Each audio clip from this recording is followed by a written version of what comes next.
This is a series of tapes on the Filipino martial arts.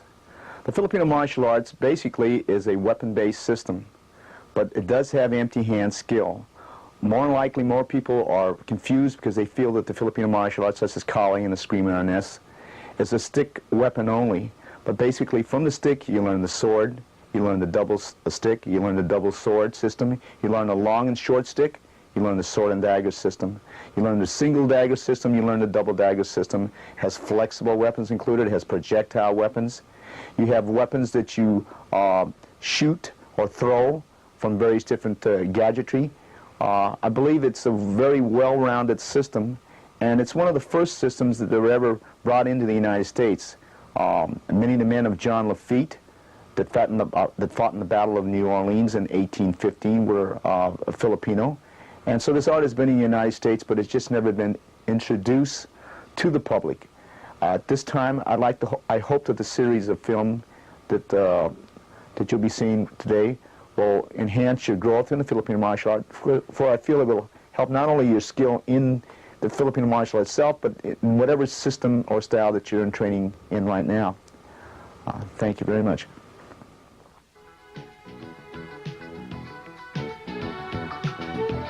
Rather than teach you a numbering system, because every style in the Filipino martial art has a different numbering system, I'm just going to teach you basic angles. You have basically a diagonal blow on the forehand side and a diagonal blow on the backhand side. It forms what we refer to as a downward figure eight. Regardless of the weapon you use, you have a downward figure eight. Okay? You then have an upward figure eight. Notice it's going diagonal. This is the upward figure eight. Okay? You then have the horizontal blows that travel horizontal. Okay? You have the blows that travel horizontal high. You can travel the horizontal blow low if you wish. Okay? You have a vertical blow which strikes this way, one that comes completely through, others that whip through, others that snap. Okay?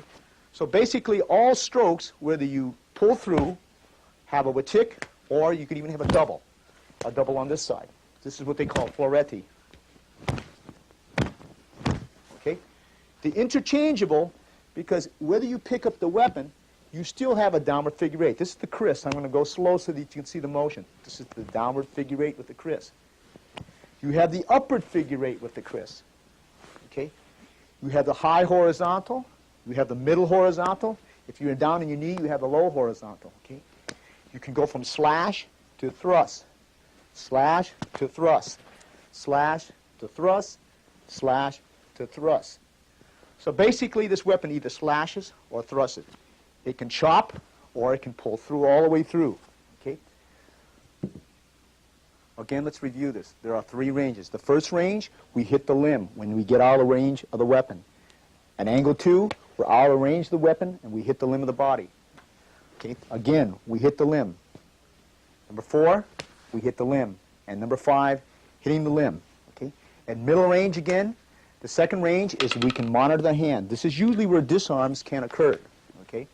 But the main point in the middle range is that we can monitor the hand or we can touch the hand. At angle 2, again, the main thing is that we can touch the hand. At close quarter is that the puño can reach. And this is close quarter fighting. This is, of course, where all the chokes and the strangles and the foot sweeps and the throws will occur. So again, there are three ranges: long range, middle range, and close quarter.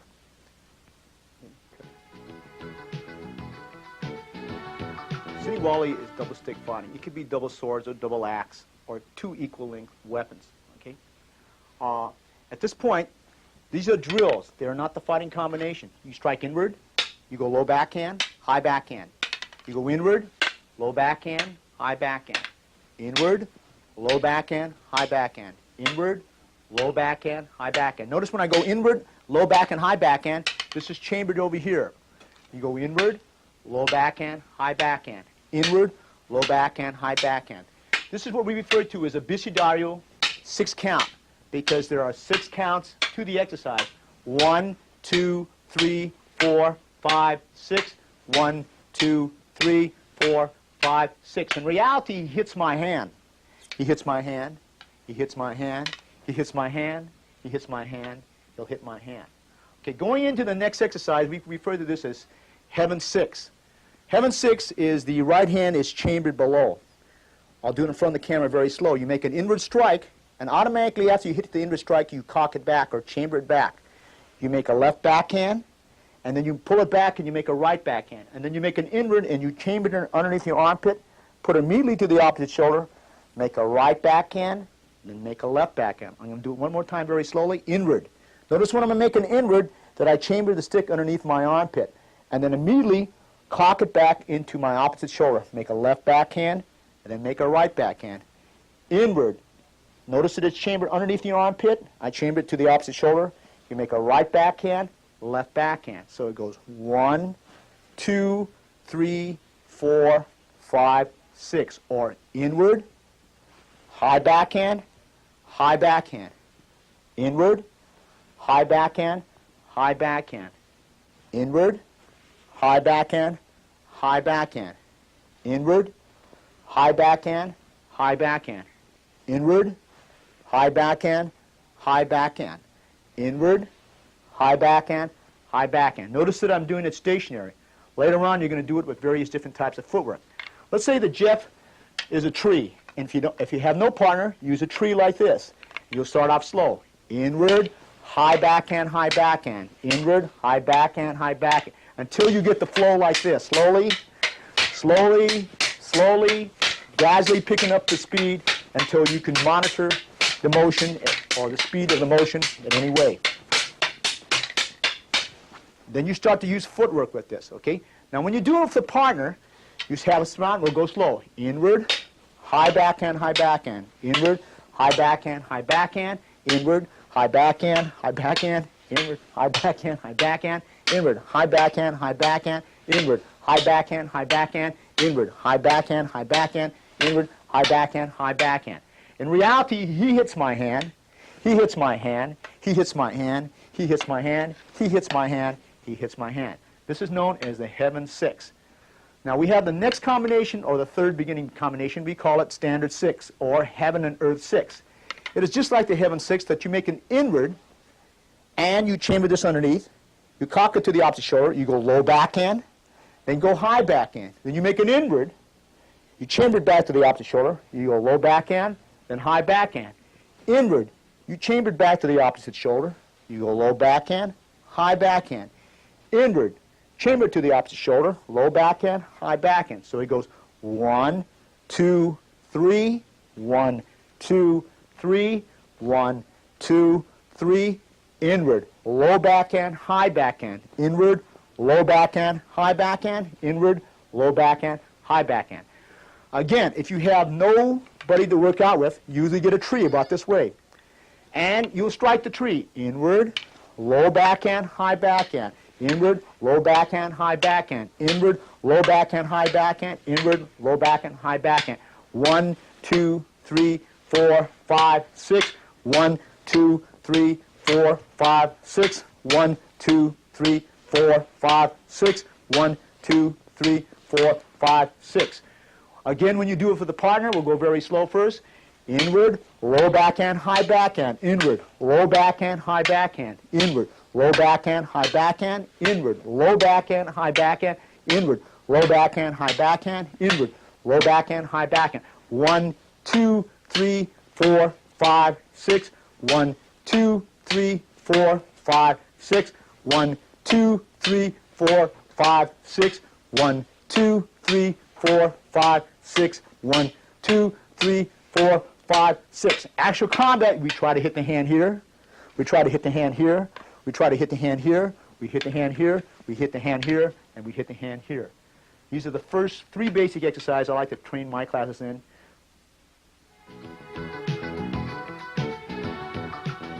Filipino martial arts of Kali and Eskrima both have and employ empty hand skill.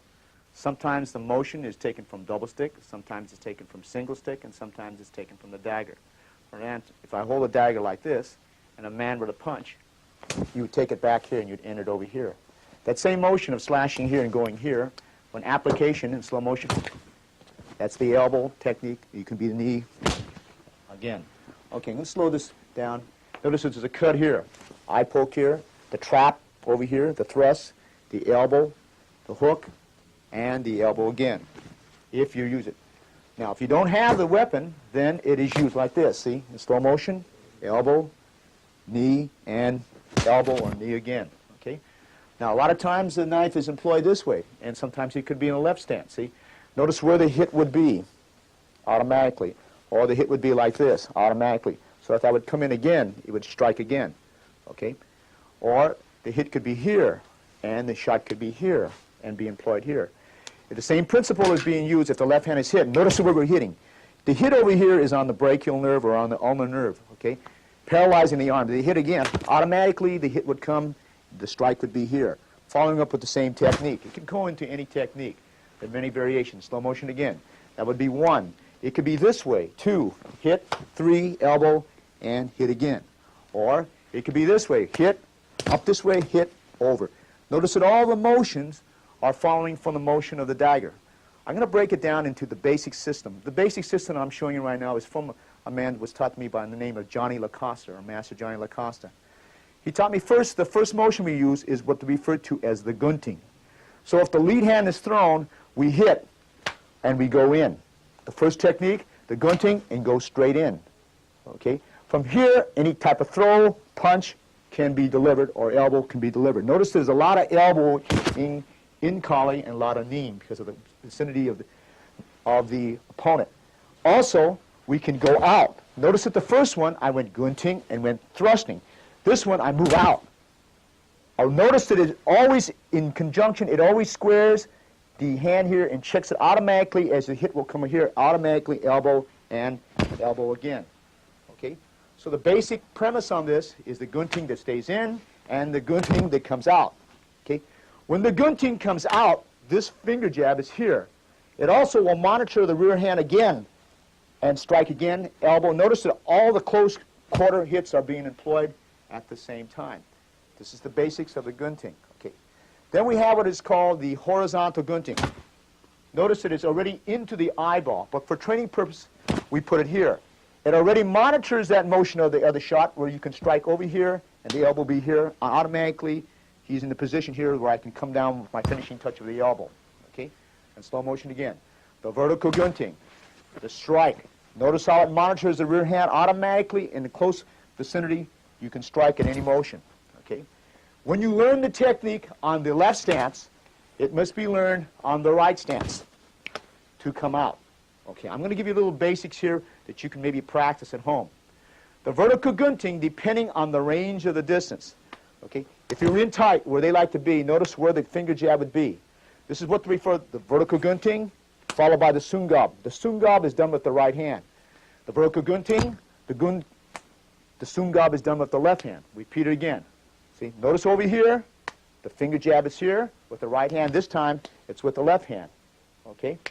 Repeat one more time. 1, 2. 1, 2. Okay? Now, notice that with the next weapon, we choose to employ the elbow. The elbow is delivered here. Okay? It is going up into the brachial nerve. Automatically, this can be the throw. You can take it all the way down to locking position if you so desire. See? Notice where the hand is. It's all in line here. Okay? So the position over here, any throw can be used, but right now I'm showing you where the tools are being hit. Notice how we program, because the other fist has to either come on that side, and when it comes on that side, the shot is already delivered here. He's already trapped. See, I won't go into takedown, but just show you the root motion where the shots are coming from. See? That the punch has to come through that sector, which is hit and hit. Okay? Again, when we strike again going upward here, notice where the hand, the elbow can hit to the bicep, it can hit to the deltoid, it can hit to the sternum, it can hit to the throat, it can hit to the mandible. All these are in relationship. Notice how I swing away and I'm zoned away from that rear punch, and in the event it would come up, okay, and in. All here, all the trapping are employed here by takedowns from this angle also, okay. I can repeat it again. So for review now, we have the right finger jab, we have the left finger jab, you have the right seco, or the right elbow, okay. Notice how I'm covered in case that punch were to come, see. Automatically zoned over here into the position where I can elbow with this hand and come down with another elbow, okay. So if you have the, repeat again, the left elbow or the right elbow coming to the jaw or to the throat or to the sternum or to the deltoid or to the bicep. Okay? It automatically puts me into any position I so desire. Okay? Again. Now let's take a look when the knee is employed. Slow motion again. See? The knee is employed here. Either down or either up. Notice that sometimes I do it with my right knee. At other times, I will do it with my left knee. Okay? At rare occasions, when I'm at this range, I can kick the bicep on the first motion if it's so desired. The only thing you have to watch on this is if he's a sharp collie man, he will lower that elbow down into your leg. So we prefer to kick down low. We either with the seepaw on the outside, which is this way, either with the seepaw on the outside, which is this way. Okay? Still zoning away from that other hand that comes in. Okay? Basically, in collie, if you learn it on the right side, everything has to be produced on the left side.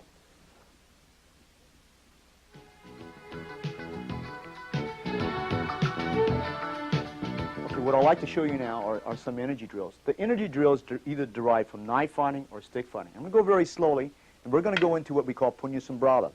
Not for the purpose of teaching it, but to the purpose of understanding what is being done. Now, nobody is going to be fighting like this. This is an energy drill. At the sound of one click, this click, let's look what's really being happening. I'm busting the knuckles, the head is being hit, and being striked here.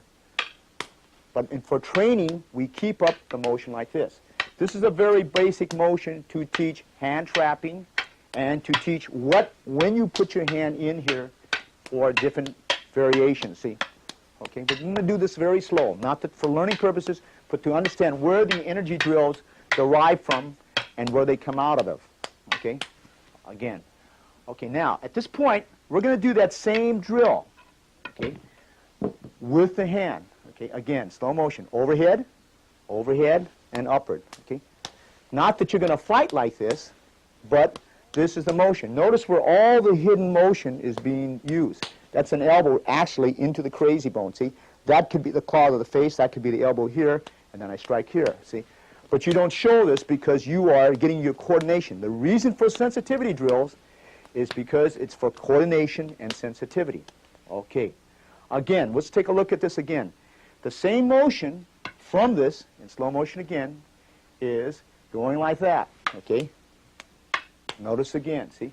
Now, sometimes in combat, see, this one is stripped with the leg, okay? And that's stripped to the leg, and we continue the sensitivity drill here with the overhead, okay? That's the motion. Okay, now, let's look at some other.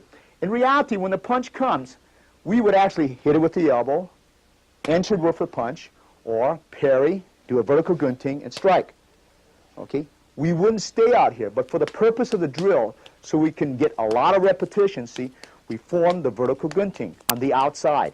This is a drill. It looks like patty cake, and as I said, in reality, you're going to really enter and strike. But for the training purpose, okay, again, this is the vertical gunting. Now, notice that I'm going to go into the inside, and we are switching to our left side. And we're going to slow it down here for the purpose, again, so that you can understand. But in reality, know that you would go in and make the contact. Notice that for the drill, I stay here. In combat, I will move into this position here a little bit closer. But this is your entry motion. Okay, that's vertical gunting. Okay. Again, when they punch again, the other one that you're going to be using now is like the vertical gunting, but it's not. In the event, I parry, I place it, I trap. I parry. Notice again, she's doing the same thing. It looks like the first drill, but subtly, it is not. Now when I switch, I'll switch again to the inside, slowly. Now we come to another phase of this now, and we come into the elbow situation.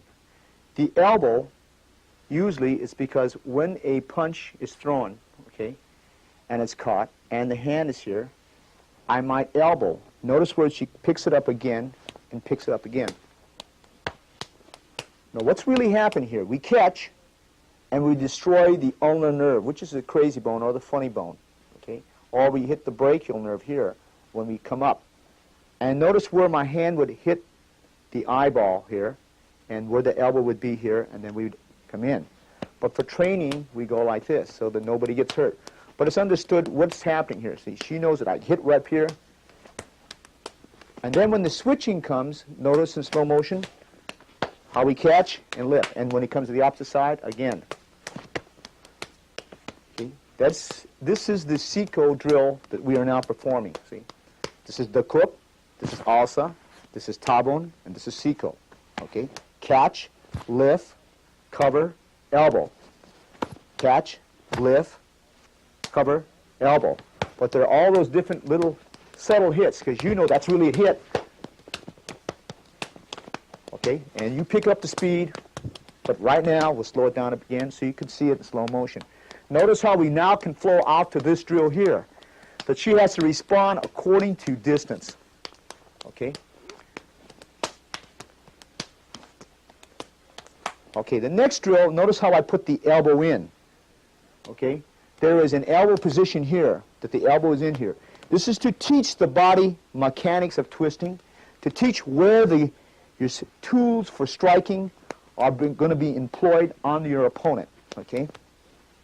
Okay, and then we can go back to the overhead again. See.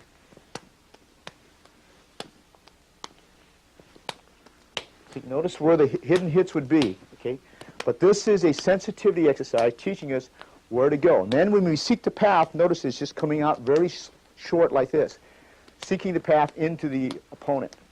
Okay, then we go back to the punching range, either the vertical gunting, okay, or the placement. Notice when the backhand is being used. Okay, and back over here. And back out again, to switching and moving out. See? And back in. Back in, again. And in. Now notice we're freelancing it, and we're going all into the different variables of attack. If she were to knee from that position, we continue. See? Notice you're looking when the knee comes in, again, check. All the different variables are being used in this particular drill. Okay, okay, this is a very basic drill.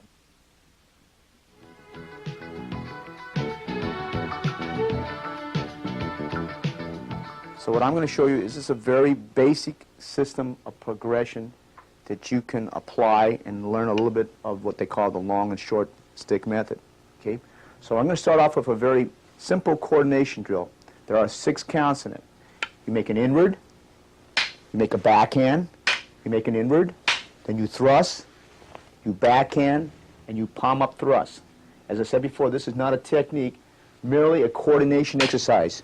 2, 3, thrust, backhand, palm up thrust. I'll repeat again. 1, 2, 3, thrust, backhand, palm up thrust. You make an inward, you make the backhand, you make an inward, you thrust, you backhand, and you palm up thrust. We'll repeat it again. Inward, backhand, inward, thrust, backhand, palm up thrust. Repeat it again. Inward, backhand, inward, thrust, backhand, palm up thrust. Meaning to say that if you hit the person's hand and you hit the head, okay, and you hit the head again, this would go thrust, backhand, and the thrust would be up here. This would be one of the meanings again. So they would actually hit this, they would hit the stick, hit the hand, thrust, backhand, thrust. I'm going to repeat it again. This is one of the meanings that you would have for that particular drill.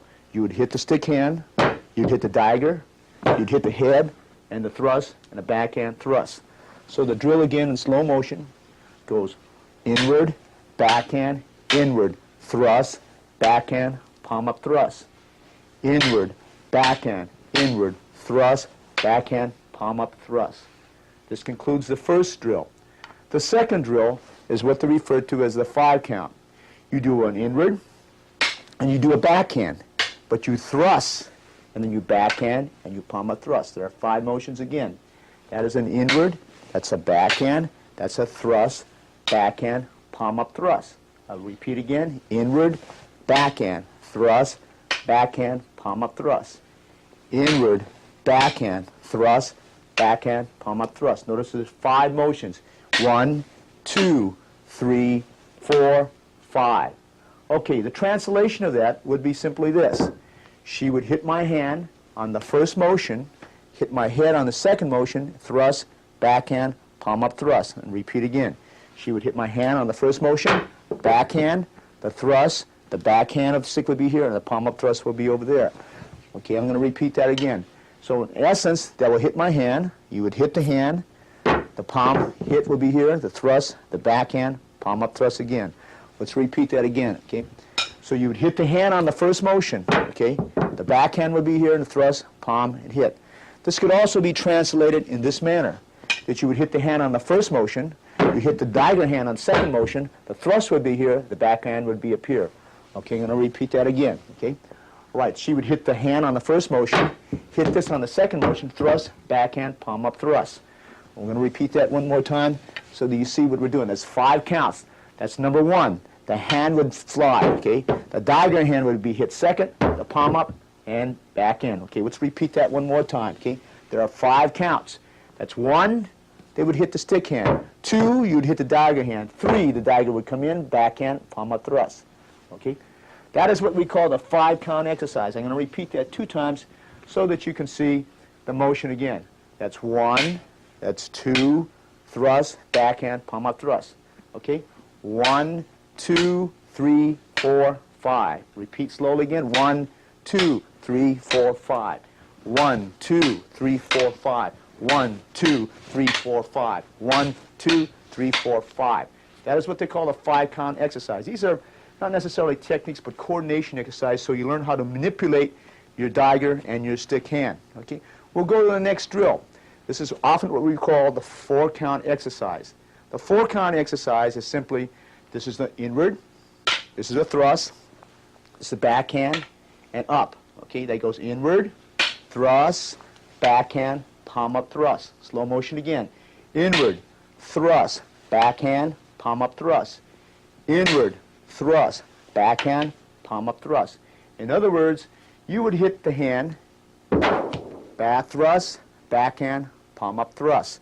I'm going to repeat that again, okay? In the first motion, you would automatically hit thrust, backhand, palm up thrust. Repeat it again. This is usually used best when the person does not have a dagger in the hand. So you would strike the hand, thrust, backhand, palm up thrust. Okay, I'm going to repeat that one more time. In that exercise, you would hit that hand, thrust, backhand, palm up thrust. Okay, that is called the 4-count. What I'm leaving out right now is a lot of the footwork. For everything that you can do on the upper level, you can also do on the bottom level. Okay, let's repeat that again. If you had that as an exercise, that would be 1, 2, 3, 4. 1, 2, 3, 4. 1, 2, 3, 4. Notice that when you make the inward, you move your body sideways so that the left shoulder is facing this way and the palm thrust is up. Okay, 1, 2, 3, 4. 1, 2, 3, 4. Okay, so now we have the 6-count exercise, we have the 5-count exercise, we have the 4-count exercise. At this point, we're going to what we refer to as the heaven 6 pattern. Now let's try to explain this to you. This is an inward. The low slash is down, the backhand, the thrust, the backhand, and the palm up. Heaven 6 pattern. 1, 2, 3, 4, 5, 6. Repeat again. 1, 2, 3, 4, 5, 6. Again, the drill again is 1, 2, 3, 4, 5, 6. This is the heaven 6 pattern. Inward, backhand, backhand, inward, backhand, palm up thrust. Slowly again. Inward, backhand with the knife, backhand, thrust, backhand, palm up thrust. Inward, backhand, and so on. Exercise again. 1, 2, 3, 4, 5, 6. 1, 2, 3, 4, 5, 6. 1, 2, 3, 4, 5, 6. This is so you learn your coordination, how to manipulate your baton and your stick.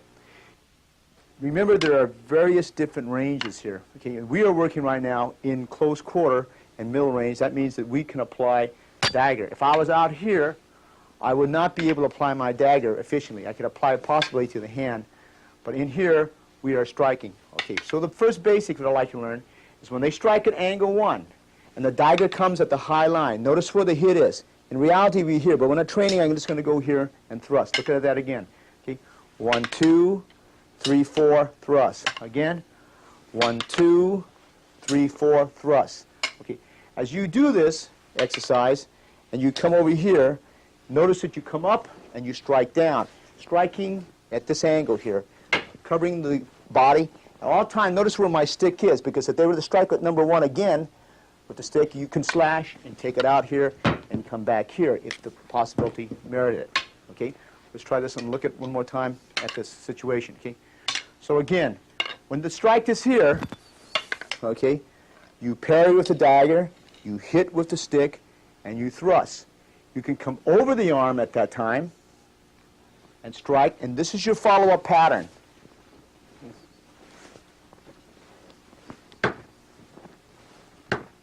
And be ready in case they were to strike again, if that weapon was not, of course, disarmed. Okay, now again, look at this exercise again. That's 1, left, 2, thrust. You can come over the arm, or you can go on underneath the arm and do the same exercise. Okay, repeat again. Because 1, 2, 3, 4, thrust, underneath the arm, and strike. Again, it can be done 1, 2, 3, 4, over the arm, and follows the same pattern. In reality, when the hit is delivered at number 1, you can simultaneously strike and hit, and then follow with the strike here. Look at it again, slow motion. 1, 2, 3, 4, and up or over the arm and hitting. If the hand is retracted, and many times in combat, the hand at high line is retracted because of the hit, then you follow up automatically with that stroke. Look at it again. If the hand retracts because of the pain here, it comes right in here, and you follow right into some of the basic patterns or exercise that we did earlier. Okay? Now, if the stick hits at number 1, you have a choice now, if it's delivered low, to come out and stay at this range for the striking. Okay, look at it again. If the strike is here and the bottom low, you can use the stick portion of it and come in. However, sometimes because of the nature in your low, that you have to use your forearm to block the knife, and this is a thrust, and that will be ejected here. Okay, in slow motion one more time. Many times, as I repeated before, as you come here, the forearm takes over and thrusts, and your hit is here. Okay, one more time to bring out a point here.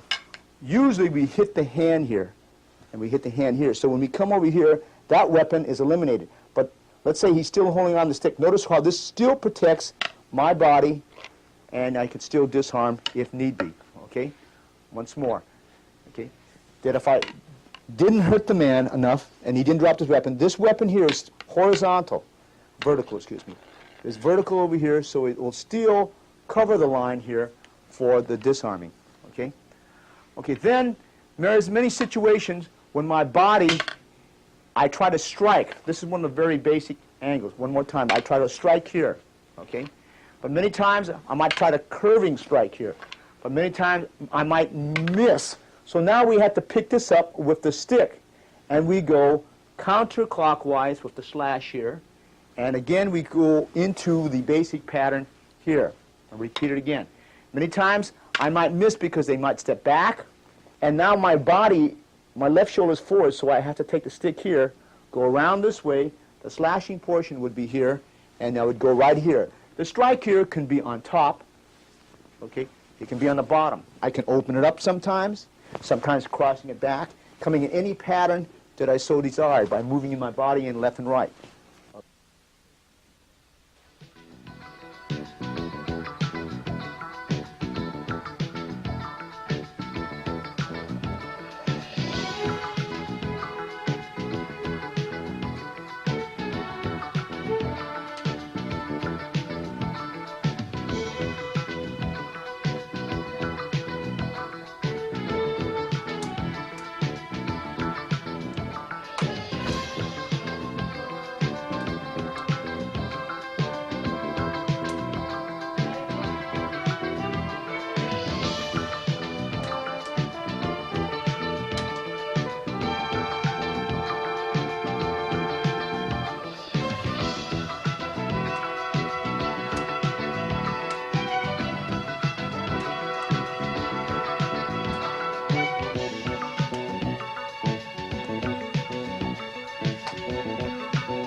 One of the better ways to distract, if you want to get it so you can set up a kick or a punch, is just take the roll-up coins like this, and then you can hit. That would be one. Anything can be used, okay? You can hang on to your keys, such as this, or you can throw it up and then strike, okay, or kick or punch, okay? Also, if you're in a neighborhood and you feel there's going to be some problems in the neighborhood, sometimes by rolling up a sack of sand, you just throw it into, just by throwing it up into the face, so you can get a shot in here, okay? That would be sand, that would be dirt, it could be salt, it could be pepper. Also, if you have sometimes a handkerchief, a weighted handkerchief, you can put maybe 25 cents. But this also will snap, or it can go into the face until you get a hit. Or you can hang onto it also by distracting and putting the hand up here and then being over here. By moving sometimes, by distracting sometimes, you have a good distraction by going this way because it looks like you're going to run away, and then the keys will go that way, then you hit. Okay? If you don't want to lose your keys, then just use the keys itself and then you strike. Okay? These are just some of the ways of distraction. Like I said before, it could be sand, it could be salt, it could be pepper, anything that you can think of. Your wallet, if you have a wallet in the back pocket, you can use a wallet to throw in the face, to set up a kick, to set up a punch, to set up an elbow.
Okay, let me try to explain about the 3-inch punch. See, most people want the person to fly away. This is contrary to what the 3-inch punch does. Okay, what you want to do is have it penetrate internally into the body. If he flies away, then you can't hit him again. So the purpose of the 3-inch punch is so you have a short-range quarter punch. Usually, I'm going to go slow and then build up to it. See, notice that how I'm moving my body. Okay, if I put my body like that, see. Now, if you are in a position, that's all you're doing. It's just levering it back, see? Rather than punching from here, see? You're punching from here. Now, if he moves away, then you can't hit him again. So you don't want him to fly. The flying means that you push the man more. When it penetrates, because you want it to penetrate internally, that's all you're doing. Just dropping it like that, see? 3 inches. Okay, now why? Because if you practice here, when you trap here, you want a close quarter punch about that much only. If you fly away, then you can't hit him again. See? So the object over this is when you trap once, two, it's here, boom, and boom, boom. See? So you land internally. But if he flies away, you can't do the 1-inch punch. In fact, if you fly away, Bruce used to do this on demonstration, but if he flies away, that means it's more of a push. What you want to do again, for practicing purposes, okay? First, close the fist, tilt it until you get a little snap to that effect. That is more important right there. That is the basis of the 3-inch punch, not the guy flying away. Okay? Because as I said before, if he flies away, then you have to chase him to hit him again. And again, if you have a system here, you don't need a 3-inch punch, see? Over here is where you want to be able to do it. See the ranger? Bang! That, so you can hit him again, and maybe follow up from different ranges. Okay? This is the basis of the 3-inch punch.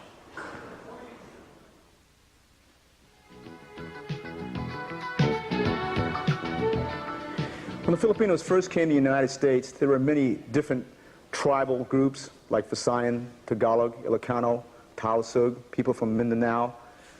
And they brought their different weapons. So in the Filipino martial art, there are many different methods and styles, and the choice of weapons is there. A lot of these weapons probably are not used now because of firearms. But like, for instance, this is a weapon called a canabas.